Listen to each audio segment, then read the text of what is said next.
Welcome to the Circuit of Success Podcast. The Circuit of Success Podcast. With your host, Brett Gilliland. Brett Gilliland, Visionary Wealth Advisory. The Circuit of Success Podcast. Let's start the show. Welcome to the Circuit of Success. I am your host, Brett Gilliland. Today, I've got Rick Torrison with me. Rick, how you doing? And I'm great. How are you, sir? It's good to be here. I'm honored and blessed. Awesome, man. Well, I love having you here. Looking forward to chatting about all sorts of great stuff. I've got a lot of notes here, man. We got a lot in common here. Some stuff we're going to talk about, which I'm excited about. But you've got a book coming out on May 7th called Born Limitless, Crushing Limiting Beliefs, Cultivate on Infinite Mindsets, and Unleash Your True Potential. So we are going to chat about that, amongst other things. You are a certified success coach and do the John Maxwell coaching with John Maxwell. If you haven't heard of them, then, well, I don't know why you haven't heard of him. He's amazing. Yeah, but you help passionate and that's growth-minded leaders walk in the power of their own identity and have over 25 years of experience of doing that. So we're excited, man. But before we get started, Rick, what has helped make you the man you are today? Well, man, that's a great question. So can I flip the script real quick before we get into me? Absolutely. If I can ask you a question, and maybe your listeners already know this, but it helps me in my journey. So I'm passionate about helping people overcome limiting beliefs, right? And how those can put a ceiling on our lives, a limit on our lives. And I've looked at your podcast, your journey, the things that you do, your passion to help people kind of walk into their greatness and who they are and believe in themselves and anything's possible. For you to get to where you are, so this would be my question for you, and this will help me. We all have limiting beliefs. The reality is we all have areas of our lives where we're like, man, I'm just not sure, right? What has been a limiting belief that you've had to overcome or conquer, that you've had to deal with in your life, or maybe you still deal with that you've worked through or working through? Because I like to kind of know where those things are in relationships. So I'm curious. Well, how much time do you have? Exactly. Yeah. So it's funny. It's your show, brother. How much time do you have? Yeah. So it was funny. So here's the question I wrote down. So I'll answer your question, but I wrote this down. I said, I call it your roommate. Okay. So I call this limiting beliefs person your roommate. It all lives right up here in our head. Right. And I think anybody listening to this, I would assume we all have the roommate that talks to us, right? That voice that speaks in our heads. It's untrue. Everything it tells us, by the way, it's physically untrue. But yet we still believe it.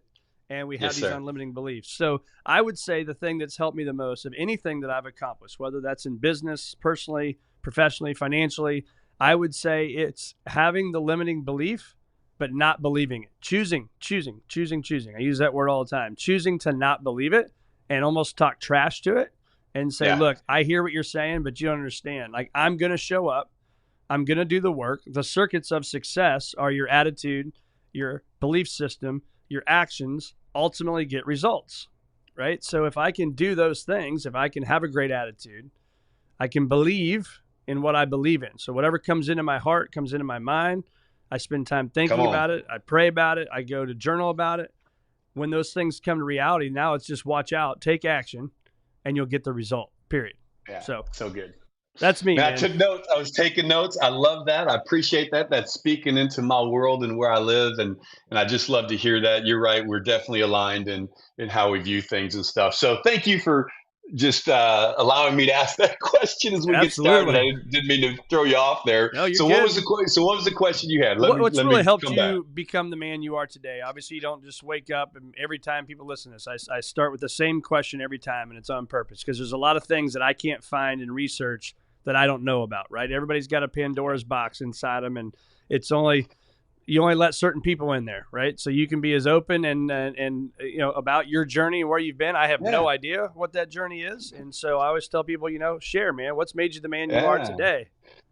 Man, that's so good. Well, I appreciate that. I'll give you the Cliff Note condensed version of kind of the journey for me. We share a homeland, so I grew up in the Illinois area. Right. So Chicago area is where family is. All my family's still up in the Midwest, Illinois, Chicago, Wisconsin, Illinois, Iowa, Indiana. So all Ohio. Right. But I chased a girl to Houston, Texas 35 years ago, caught her. Actually, she caught me. And we just celebrated 33 years of marriage. Nice. Two amazing Congrats. kids. So thank you. Yeah, it's been I share that because I start kind of there, and I'll bring this back because that's been a big part of my story, my journey in my marriage, my kids. I've got two adult kids, a 29-year-old and a 25-year-old. By the way, my son, well, this won't air, so this will be good. He's proposing tomorrow, Oh. not tomorrow, Saturday of this week, to his girlfriend, and so we're all going to be there. So that's an exciting thing. That's a story awesome. and journey in itself. But I share that because the man that I am today, and the man that I will say this, and the man that I'm becoming, I believe we are and we're not yet. And so that's, you hear people talk about that should be constant learners, always looking at ways to grow. And I don't say that lightly. I've walked into that and realized that that's the best way to live. And it gives me the best perspective when I look at the lives and experiences and journeys as opportunities to learn, right? And to grow. And so I didn't believe that initially. I struggled. So I was born a fourth child to my mom in California, actually. And she was not married. She had three children before me. Two were aborted. This is early 50s. The third was given to adoption, and the fourth was me, and she decided to keep me. That was all of those choices were at the ultimatum of the man she was with, who kept saying, them or me, them or me, them or me. And the fourth one, and I get the same way, when I came into the picture, she was done, and she said, I'm choosing my son. And he left. He walked. Don't know him, never met him, still don't to this day. I'm 60 years old, and I don't have. I've got some stories and stuff. My mom and I would talk a little bit about it throughout our journey and stuff. But I was raised by my mother and my grandmother, two amazing women. Both worked really hard, and then my uncle came in the picture and raised me in the early, late 60s, early 70s, and he was a hippie. Great man. But if you have any concept of a hippie, put that on my uncle, and that was him. But he was a good man. He coached my little league, and but it was just an interesting world growing up. And so my mom worked a lot, my gran worked a lot. I tell people I was a latchkey kid before there were latchkeys, right? And so I took care of myself at a very young age. I had to learn and grow and make choices and decisions that probably most kids at a young age didn't have to do. Yeah.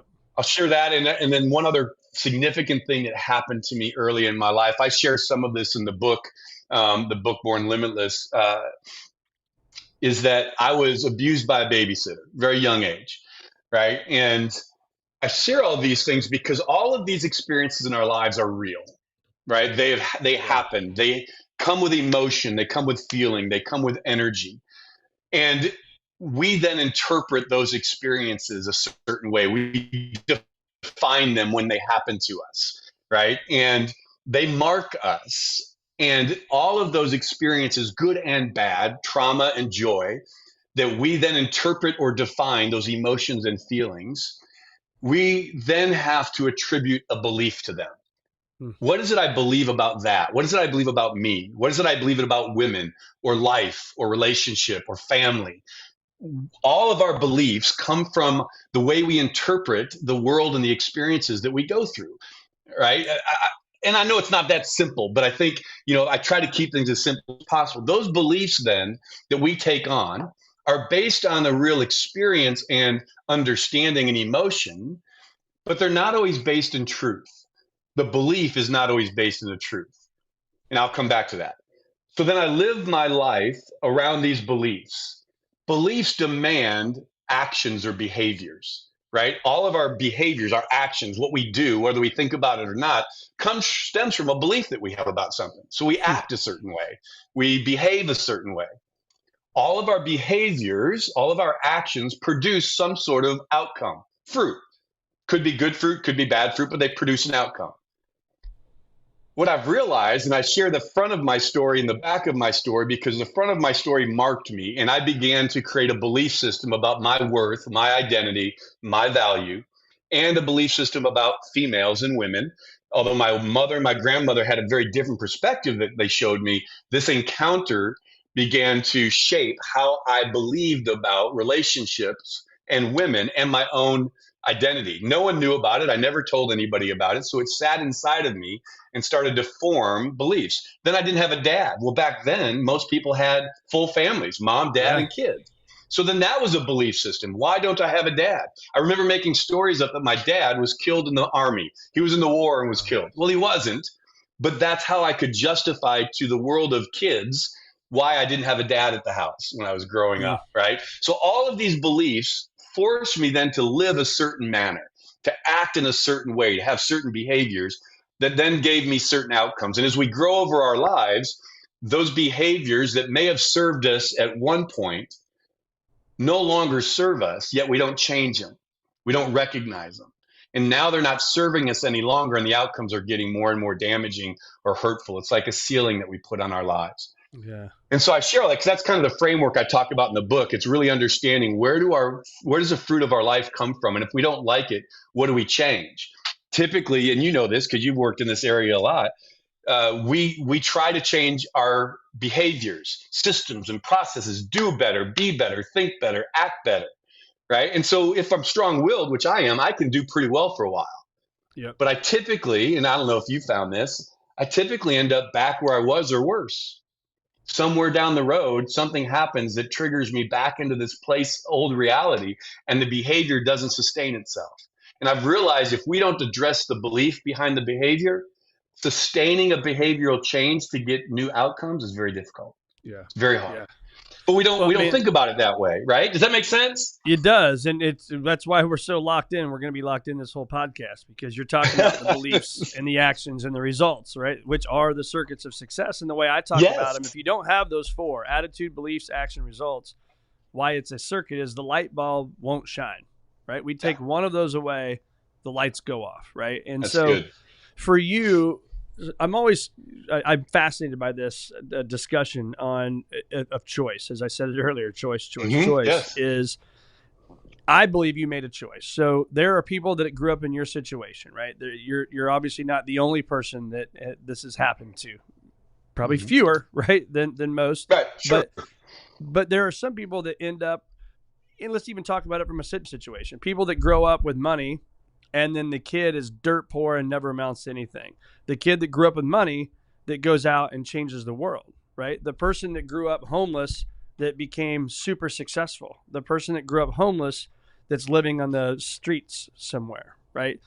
It's amazing where life can go. And you've chosen by your actions and your beliefs to be married for 33 years when you were one of four that made it, right? That made it with your mom. What do you think it was about you that chose to go here versus go to a really, really, really dark spot that you could have gone to? Yeah. So I did go to those dark places, right? It's not like I avoided them. Okay. Right. And that's part of the journey of how we make a choice. The more we go into those dark places and we get confronted, right? But I think there's it's so right on, but let me maybe back this idea of choice up, because sometimes there's a lot. I work a lot of coaching. I do a lot of one-to-one group coaching, have for several decades, work with a lot of people at various levels of life, from CEOs to struggling entrepreneurs to people who are just beginning in relationships, right? And what I've realized is whether it's right or not, it's real. Here's another thing I'll say, there's real things, right? This is real. It happened. It's an experience, but it may not be based on a truth, right? And so there's distinguishing that. And so there's a lot of people that don't feel they have a choice, So when we talk about this, Brett, when we get into this idea of choice, well, I made a choice, and this, it's not that simple. We don't even realize there's a choice to be made. So what is it that triggers the opportunity that says I have a choice, right? And typically what I've found is, one, it's those dark places, and it's usually at the beginning of a dark place. The longer we're in those dark places, the more they become what I call normal. So these limiting beliefs that we have, right? We hold them for so long that they become normal. We think this is how life is. Why does the woman who's been abused by men seem to always find her way back to abusive men? Because it's what she's known. It's not that she doesn't want something else, but what she's known, what's familiar, what she's always been used to, what she defined as love was an abusive relationship. And you and I would go, well, that's crazy. And there's this and there's that. And she goes, no, all I know is this. You can tell me all day long, but this is what I know. And so what I've realized is we've got to have somewhere a pattern interrupt where this something comes in and gives us an opportunity or a chance or a choice or challenges us or causes us to think that there might be something different. Now, in that goes back to what you said. I still have to choose. I still have to choose that alternative. But without that alternative being there, without someone saying, because this I tell my people I coach all the time, I said, listen, this limiting belief that has created a normal in your life, that you're saying this is normal. I can't, I won't, I'll never. This is what it's always been. Yep. What if, this is what I challenge you with, what if that normal, that thing you call normal, what if it's not normal? What if there's a different normal for you that you're missing, and that normal that you're living in is actually a ceiling on your life, keeping you from what you were created to do and be, right? From the purpose, from that destiny, from that legacy that's truly inside of you that you maybe dreamt about at one point or thought about or dreamed about, because you talk about helping people actualize dreams, right? What if that normal you're living in isn't your normal? If I can get them to just say, I hadn't thought about that. I wonder, well, what if it's not? Man, if they will step there, everything changes. The opportunity and everything changes. But they've got to believe that maybe what they're living in, that they've accepted as their normal life, this is as good as it's going to get. Maybe it's not. Yeah. Does that make sense? And so, so when I think about choice, so let me really answer quickly.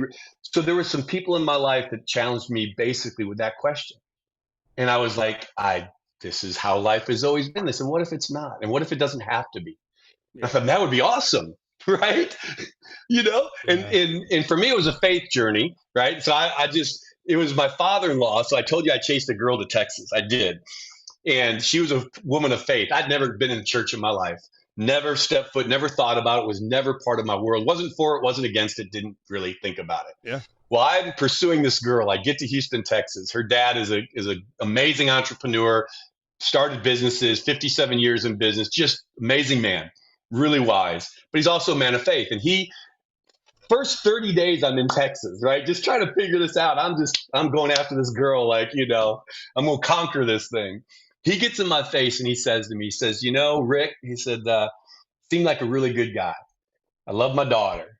If you're really serious about a relationship with my daughter, and he's in my space, like he's right here. He's right? in his personal space. He is all in it, right? And says, if you really want a relationship with my daughter, you need to get your life right with the Lord. And I guess was like, yes, sir.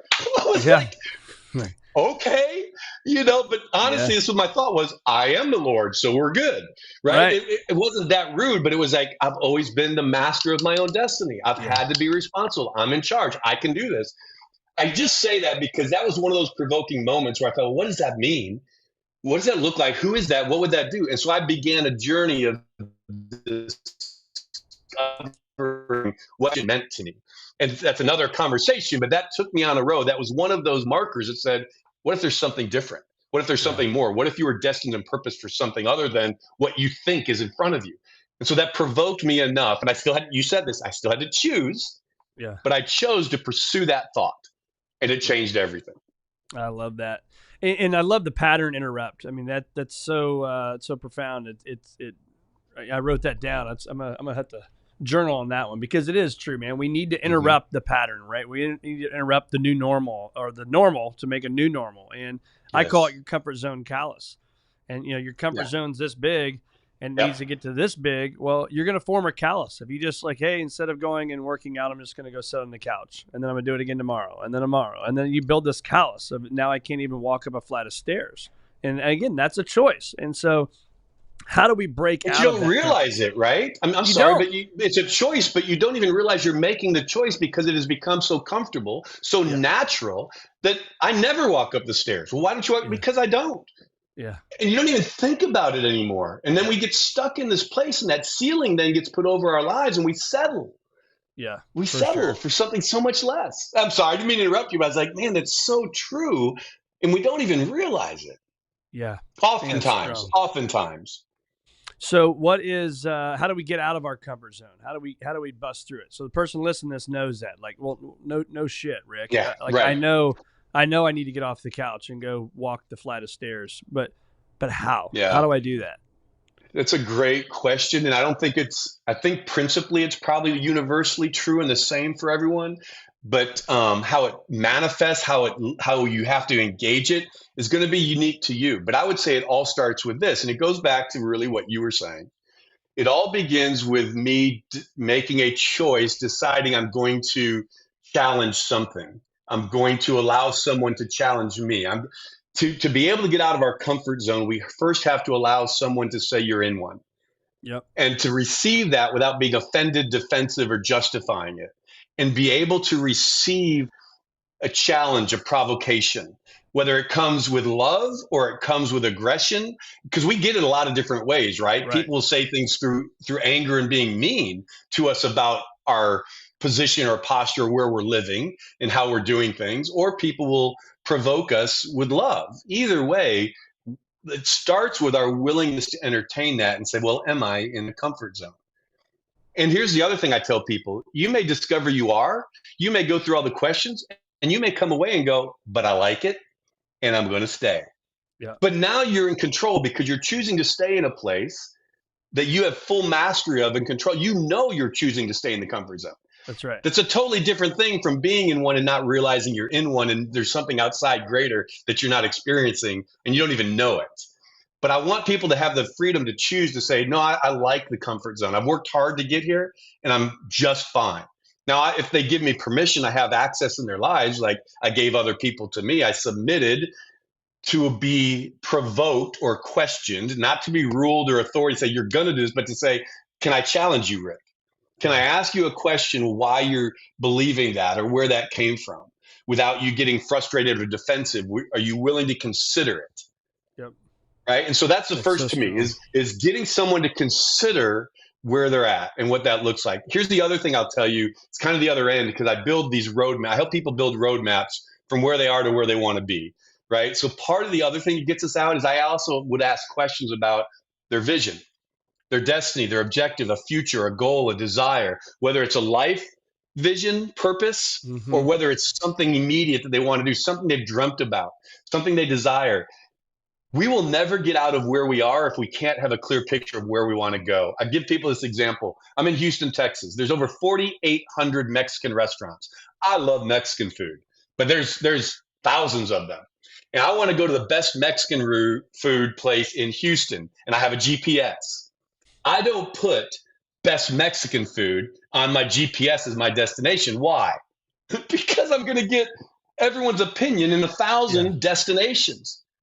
If I want to go to the best Mexican food in Houston and I know that it's Hugo's, because I believe that, I have to put in Hugo's and the address.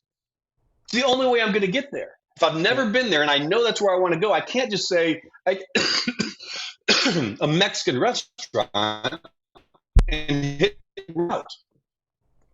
It's not going to happen. So if I can help people get a clear picture, either of a short-term objective or a long-term life objective, and really clarify to where they can see it, taste it, feel it, man, getting them to move becomes much easier because now they have an objective. I'll future pace them. I'll help them stand and say, what would it be like if you actually did that or accomplished that? What would it feel like? What would it smell like? Who would be there with you? What would that allow you to do? Man, when they start thinking about that, the desire to reach that outcome, whatever it is, man, it just starts elevating. Yeah. And if I can get them to elevate, I can get them to actuate, to move towards that and build a map to get there. Does that make sense? Yeah, it does. And it's in line. I'm pulling out my journal here. So I've got my own journal, Achieving a Future. I love that. I saw that online, ordered it. Yeah. Yeah. Awesome, man. Thank you. And so, but one of the exercises on your Focus 90, which is on page 11, is one of them is, what are you going to start doing, stop doing, and continue doing? But when you do that, right, and this isn't like Brett invented this idea, I just happen to put it all in one spot, right? Yes. So, Absolutely. it says, though, when accomplished, what will be improved in my life? Yeah. And so when you look at that, and you can see this on my mic here, the future greater than your past, helping our clients achieve a future greater than your past, which is in line with yours is, I think what I saw online, your best is yet to come, your past, your present, your future. So it's in line with your future greater than your past. How do we do that? How do we achieve that future? But how do you in the future know what will it look like and how will it feel? Like, what's that process Right. like and what you take people through? Yeah, so that's so good. And it's, it's really personalized because all of our stories are unique. Everybody that's listening, I would just encourage you, you all have a very unique story and it's real and it's yours and it Yeah. needs to be embraced and understood, but it also doesn't have to define your future. One of the things I tell people is your past was never meant to define your future. It's meant to inform it and refine it, but not define it. Mm. But we've allowed our past to become the lens by which we view our future. I tell people, if you put your hands up like this and you're looking at something, you can see it. You just can't see it clearly. And So until we true. clean the lenses, we can't really see our future clearly of what we want to do. And so to answer that question, really, there's a process I help walk people through. There's two things. One, we've got to identify limiting beliefs. What is it that's keeping you from that? But that very statement, what's keeping you from that? If we don't define that, whatever that is first, like you just said, Yep. define a future, right? Dream about it. Don't worry about if it's true or not. Let's just dream about it. Let's do what if? Let's put ourselves there. What would that be like? What's the benefit to you? What would you gain? How would it impact your family, your life, and future? So I'm going to help them dream. And we're going to put that out there and get it specific. The next thing we need to do is we need to set up a current reality. It's going back to the GPS. Everything for me is this roadmap in GPS. Go back to Hugo's story. Now I know it's Hugo's and I've got my address on Westheimer and I put it in there. I can't just hit route. We don't do this anymore because it does it for us already. Yeah. But you have to put in a current location. Where am I starting from? What's my current reality? And we own it. We don't go, oh my gosh, I'm here. This is so terrible. No, this is where I'm at. It's my current reality. It's just truth. I'm here. Here's where I want to be. Once I've done that, what have I created? I've created a gap. Yep. Now I know where I am. I'm honest about it. No condemnation, no criticism. It's just, this is where I'm at. It's just true. Why I got here, how it doesn't matter. This is where I am. Here's where I want to be. Oh, great. Once I've got them to get those two places, then the question becomes, okay, how do we build a roadmap? How do we get there? So the very next thing I talk about is motivation. And you already mentioned this a little bit, whether directly or indirectly. It's if I achieve what I want to achieve, what's my internal and external motivation, right? What's the motivation? Why will it matter if I achieve it? And that's got to be tangible. You've got to, this, feelings and emotions are the most powerful things that we have. Yeah. And they were created part of us. They're not to be pushed aside or downplayed. We were meant to feel and have emotion. Yep. The challenge is how we interpret our feelings and emotions that cause us to go down certain roads. Yeah. But the feeling Can I and interrupt real emotion quick? is powerful. Yeah, jump in. So I think what's funny is I was smiling when you said that because I've been in wealth management for almost 23 years, right? So I've met with hundreds of people and talked to thousands of people and talked about money, and it's usually never a concept people just are openly wanting to talk about, right? But I think it's funny because everything you're saying is exactly what we've been doing, at Visionary Wealth Advisors, and what I've done my whole career is you're here today at point A, you want to get to point Z, right? But now to talk about what you're talking about too is our limiting beliefs, and what you think is normal doesn't mean it's normal. How do I know that? Because I've seen people retire. I've helped people retire, right? I've seen people, unfortunately, when their lives are over, right? And what we go through, what the family goes through. And we've done it time and time and time again. And so whether that's through wealth management, whether that's through a coach like you, I think I empower people listening to this. Find that person in your life that's going to take you off the treadmill of life and have you slow down and ask you the tough questions that you're not going to ask yourself. Brett, you're the trusted Sherpa. Yeah, right, exactly. I mean, when you think about it, it's someone who's been down that path. It may not be the same path, but they've been somewhere. And I'm coming back and saying to you, I know it doesn't feel possible. And I would love all of your listeners to understand, I don't care where you are. You may be very successful here, yet you really struggle here. Relationships are terrible, but business is great, or the other way around. I'm saying it doesn't have to be that way. No. Right? There can be success, significance, however you want to define that, in these areas of our lives. But we've got to be able to break through. And so you're exactly right. And so if I go back, so we know where we are, we know where we want to be, we tap our motivation. You got two motivations. What is the benefit of getting there? Tangible. I think the other one that's very powerful, but it can't sustain us, is what happens if you don't? What's the loss to you, the cost of not making it? Typically, fear is a motivator that gets our butt out of the seat, It's just not a place we can live and keep moving. It's not sustainable to live at this level of fear being my motivation to move, but it gets us moving. So we have to tap into both the fear and the future, right? The possibility. Don't you think it's important to like get excited about? I mean, the Yes. answer to this is yes. I already know the question. The answer to this is yes. But for me, what I'm doing this year is I'm trying to create this. I have my goals with me everywhere I go. So here's the 2024, and I'm calling it experience, like experiencing new things in life, right? Yes. And that's your word for the year, experience. Experience, and so just I love 2024 experiences, and it's like just say yes, create experiences. I reached out to some college buddies. We have not been together in 20-something years, all of us together. And I said, you know what, this is stupid. So today I reached out to him.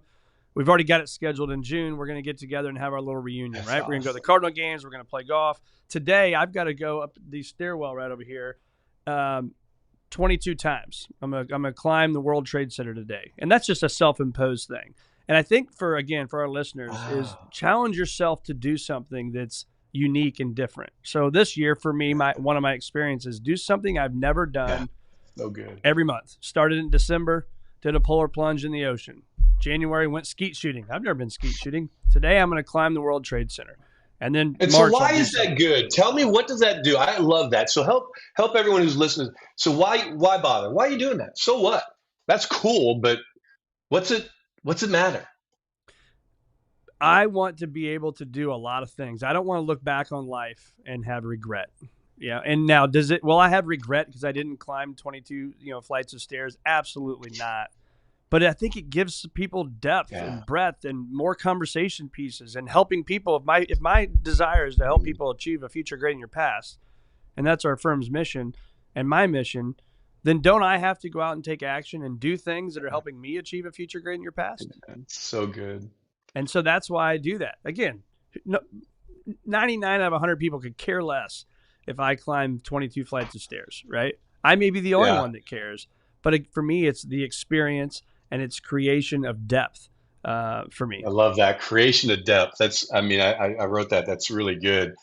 What it is I tell people, don't look for what other people are doing. Look for the principle that underlines what they're doing, because principles are truths that can be applied in different manners for different people. But what's the truth that underlies it? And that's why I asked that question. So it isn't about walking the stairs or skeet shooting or any of that. That's what you're doing. The principle behind it is take a step outside of what I would normally do. Risk, take one step. And I would love everyone to know the step doesn't have to be huge. Yeah. It's just take a step. And then you said this, and I think celebrate it. Don't go, it's just, it wasn't really a big deal. And I just, what everybody does. No, stop it. Yeah. Celebrate it. If no one else does, it doesn't matter. Celebrate that you took a step you hadn't taken before. I don't care what the step is, because what it does is it tells your subconscious, your psyche, it tells your whole frame, I can do something different. Yep. I can do something better. I can do something greater. One step leads to another step, leads to another step. But we have to take the first step. So here's where I would go back to. So why don't people take the first? It sounds so simple. You and I would go, man, this is simple. I picked up the phone, called my friends. It was so easy. For some people, it's scary. And I'm like, why is it scary?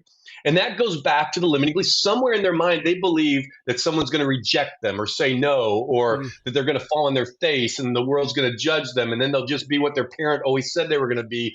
I mean, there's so many storylines of simple things in our lives that happened that marked us, that created a belief that's now driving whether we can take that step or not. Yeah. So what I walk people through is if you struggle in taking that step, what's the challenge for you? What's going on in your head? What are you telling yourself that's keeping you? And that's the other part of the framework. So where you are, where you want to be, motivation, but the work comes in when we identify the resources we have, the resources we need, and then the obstacles that keep us from getting there. Those are internal and external. External ones we can't control. Economy. You live in this world. You're helping. If you were helping me in my financial planning, you're saying, okay, listen, I can't predict the future, but let's be prepared. These are things that we can see in patterns that are external, outside of your control, that may impact what we do here. So I'm going to answer sorry to interrupt. I'm going to answer your question that you asked me to start the podcast. And it's funny because you just used the word obstacles, and I started laughing there because I made a shirt. I like to create things. I'm fairly creative, but I'm an only child. And so when I was a kid, I was bored all the time. We didn't have iPhones and all that stuff. And so I would create stuff. And I found out a way to create T-shirts on a piece of paper, and then you could iron on what you want to do. So you could print it, right, and iron it. Yeah. And so I did that. And so I wrote, I don't know what grade I was in. I was probably 15 years old. But I made a shirt that said, I smile at my obstacles. Oh man! Seriously? And so, yeah, I did, and I wish I could find that T-shirt. I'm sure it's long gone, been destroyed and thrown away. But as an only child, your parents keep a lot of your stuff. That's what I find. But anyway, yes. And so I don't even know where I was going with that, but I think that's that mindset we have to have. Yes. Is I smile at my obstacles, because success doesn't go here to straight up the line without obstacles, right? So we have to smile at them. And we have to be okay with them. And when they happen, say, this is one of those obstacles. Don't have to like it. It's so good. But I got to do something about it. And that's the journey, right? That I think we both take people on, you in a financial world, because there's going to be obstacles. This isn't going to be easy. It's going to hurt a little bit to put some money here, to take a risk over here, to set aside here on something for the future that isn't tangible right now. And can you trust that future? And, so I've got beliefs that go, well, wait a minute, Brett, what about now? And what if a need comes up? And then you're telling me to say, right? And so there's these belief systems, and it's okay. Own your belief. It's okay. That belief is not bad to have. Yep. The question is that we ask people, so how is that belief actually serving you towards the vision, the destination you want? You've got to believe. Yeah. Here's your destination. Here's your belief. Is this belief serving you to get to that destination, or isn't it? And if they say, well, it's not serving me, okay, you can keep it, but it's not serving you. Or would you like to change it? Yeah. I'd like to change it. Okay. What belief would you have to put over this one that now will serve you towards your destination? Well, I would have to believe this. Okay. Let's start right there. Yeah. Let's start with that belief. Now let's begin to declare it. And let's talk about what it looks like. What action now, if you're going to believe that instead of what you did, what's the actions now that would look like if you had that belief? How would you live your life differently? So now they have to play it out before they ever do it and realize, oh, it's not as scary as I thought. It's not as hard. I would just do this. I would change this little thing. Okay. So when are you going to do this or change this little thing? Well, I can do that next week. Okay. When next week? Wednesday. Great. So next Wednesday at 2:00, you're going to do this. Yes, sir. And then we do it, and I tell them, you need to celebrate that. You just took an old belief that didn't serve you, replaced it, took one step, accomplished it. You've never done that before. Yeah. Celebrate that. Yeah. So it reminds me of the book QBQ, Question Behind the Question. I don't know if you've ever read that book or not, but it's a great book. Yeah. Old, I don't remember. I was probably 20-something when I read that, but it makes me think too, and I'm sure you do this with people, but is what is that belief, and what are you going to do to get past it? But I always ask myself why, like 7 times. Lucky number 7, right? So why? Yeah. Why do you want to do that? Blah, blah, blah, blah. Well, why? Why do you want to do that? Well, right? And it's usually what I have found, that 4th, 5th, 6th, 7th time, that's where you find it, right? That's where the key to Pandora's box I mentioned earlier opens up, and now we've hit something, right? Can I share a thought with you on that? Because I'm 100% the same way. The why gets to a source. Do you know what the most powerful question, once you get to that 6th, 7th time where it opens up what you just said, it opens that place up? You know what then becomes the most powerful question? What? Why? Blah, blah, blah. So you get this. What would happen if you did that? What would that look like? What would that do for you? Where would that put you? Because why questions are backward looking. And they're good because they cause us to stir up and get to a current place. And then once we get to that current place, shift the question, say, okay, here I've got it. This is why. Now, what would happen if I actually believe that? How would my life look different? What would change in my family, my finances, my future? Now I'm taking that why that brought me to the current fulcrum, and now I'm looking forward what? And I chunk them out to this place of, what would that look like? Oh, yeah, this is what it would be. Okay. And then I chunk them back. So if that's the what, that's where it is. How are we going to get there? We now got it. Let's bridge that sucker, right? Let's go get it. Because now their energy, emotion, mindset is excited. Yeah. Right? They're like, oh, okay. Well, and then you Anyways, set the win, and then you set the win to it, yes, right? and then that's right? the And then when is that yes. going to happen? You got to have a date. You got to have an action step to get there, and that's that's critically important. So let's talk Yes. about this for a second. So Sorry about that. I want That's to dive awesome. into your Thanks book, for that. but I used to think you had to have a big step, right? Like, oh, I'm going to start exercising. Okay, I got to do, these things in 7 days a week, and then I got to go run a marathon, and then I got to go, all this crap, right? And what I found is I would do it, and then I would stop because it was so damn tough.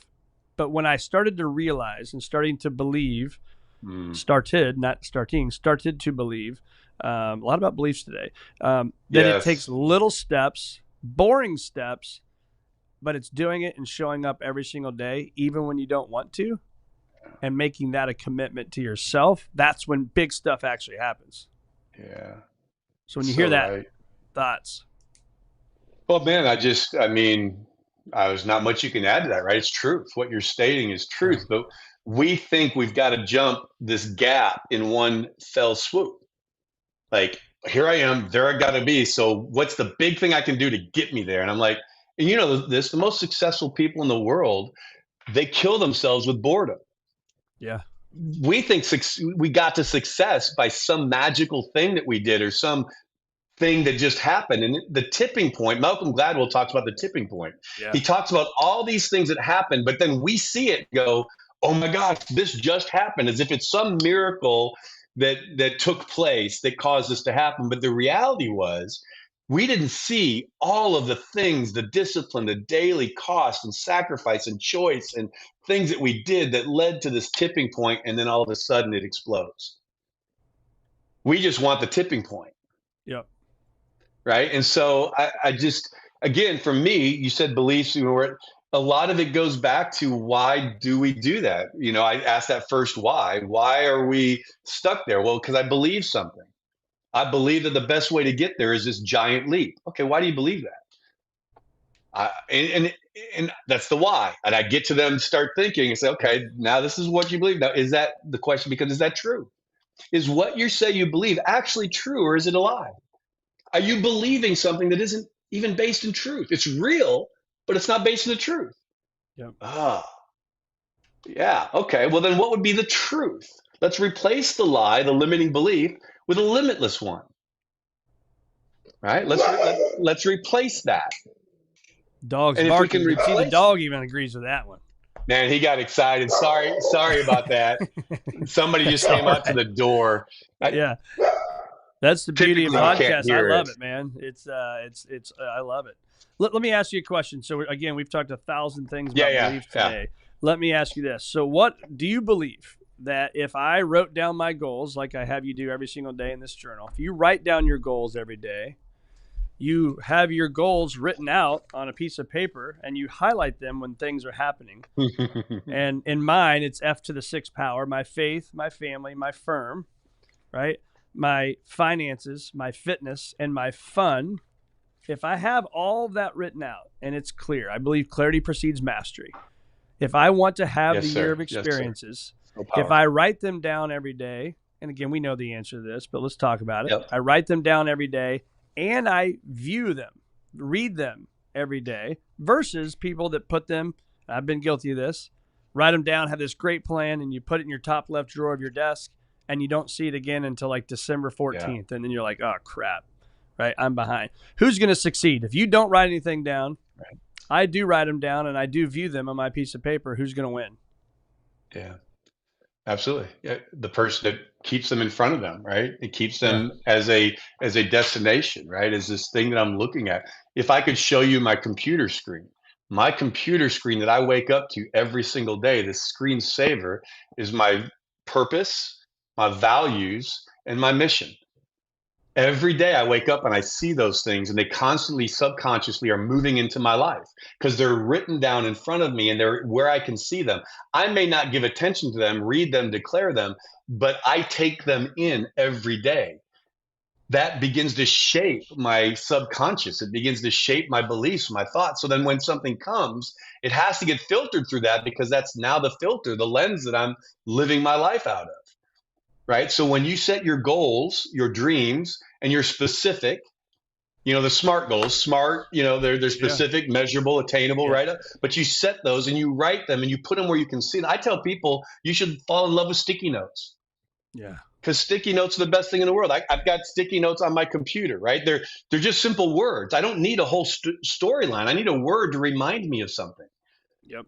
right? Good for you. It's the book. I want to be a bestseller with the book, not because I want the title, but I want the message to reach as many people as possible. Yeah. So I know what it's going to take to do that. So I have a sticky note that says best-selling author, reaching the world with the message of being limitless. I just keep that in front of me. That's going to drive. So when something comes and tries to pull me away, that's sitting there. And I'm like, now I got to choose this, or am I going to chase this? But That's so I funny. will chase this other thing so much quicker if that isn't somewhere in my psyche that I'm continually holding it there. Right. And so, yes, the answer is simply yes. It's more than just writing it down. Some of us write, I say declare. Your words are what you speak. We're committed to what we confess, not what we think, but what we confess. I am going to be a best-selling author. I'm committed to that. When I say that, you hear that, and that goes into the atmosphere, holy crud. Yeah. There's a lot more to that accountability to myself than if I just think in my head, I want to be a best-selling author. And no one ever knows that. If I fail, who would know? No one. So I'm safe. Yeah. So it's exactly right.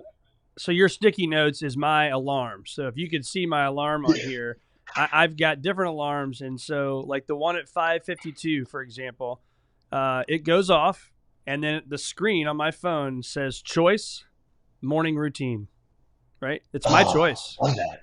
So I can look at Love this and that. say, I'm going to hit snooze. Yep. And that's a choice, and that's okay. Yes. And trust me, And I it's do okay. it plenty of times, right? But it's a choice over my morning routine. The next one that goes off, so I have different times based on the week and when I need, because different things I got to do with kids and stuff. But the other one says watercolor. So that's I want to own a home at Watercolor down on 30A. Yeah.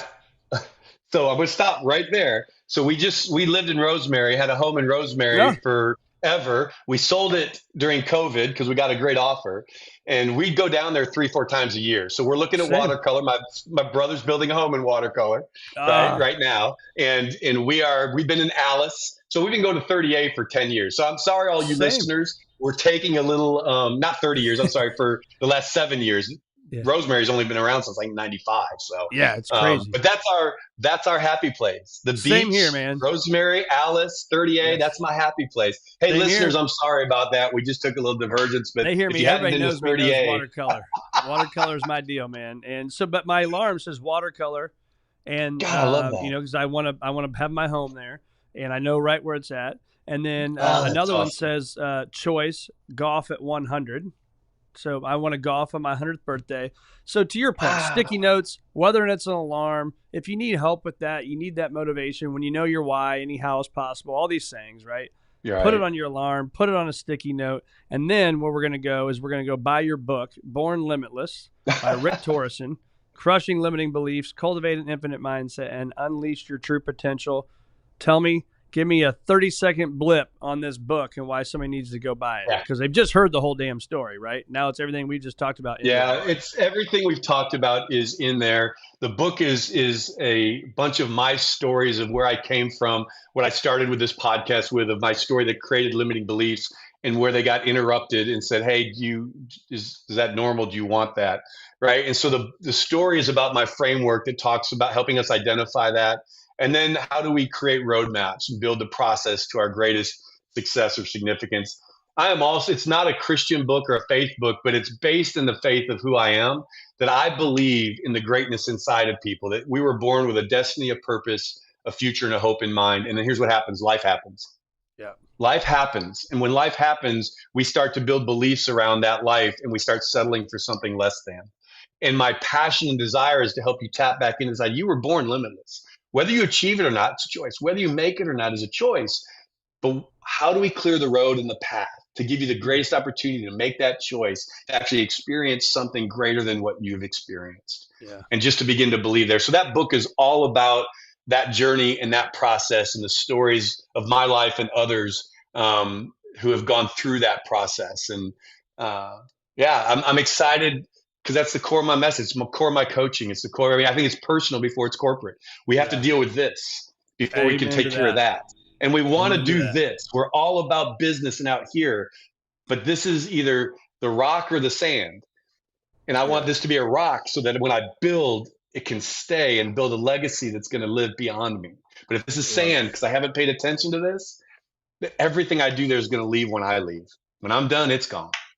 And I'm So not okay powerful. with that anymore. I'm not okay with that anymore. So that's it. And I am seeking to get the message out as far and wide. I would love for people to grab a copy for their family or their teams. It's a great leadership book for teams and stuff about, kind of setting new limitless beliefs and objectives and how to get there as an organization or as an individual. And they can get it at, if you go to bornlimitlessbook.com, that's where you can get the information. That puts you in the process. Or follow me on Instagram at Rick Torrison and stay up with all the things I'm doing. Those would be the two easiest ways. Just get into my world. And from there, man, let's have fun together, right? Let's engage. Let's participate. And like I started with you asking a question. I love to ask questions. Tell me your story. What's your limiting belief? What has held you back, or what have you overcome? Because when I hear that, I get excited because I'm encouraged then, right? Yeah. I have more faith now because your story of what you believe and how you did it. I can do that. I can take that step, right? Because I've heard someone else who took it. So, anyways, that's the process, man. That's what it's about, and I'm excited. Well, you should be excited, man. You got a ball of energy here, and great message, man. I've really enjoyed having you on the Circuit of Success. It's been an absolute great discussion. I've enjoyed it myself. I've got 2 pages of notes, so hopefully those listening have got some notes and some You and me takeaways, both, man. I'm excited, and I can't wait to get your journal. So, amen, man. Well, thanks so much for being on the Circuit of Success. It's been great having you, Rick.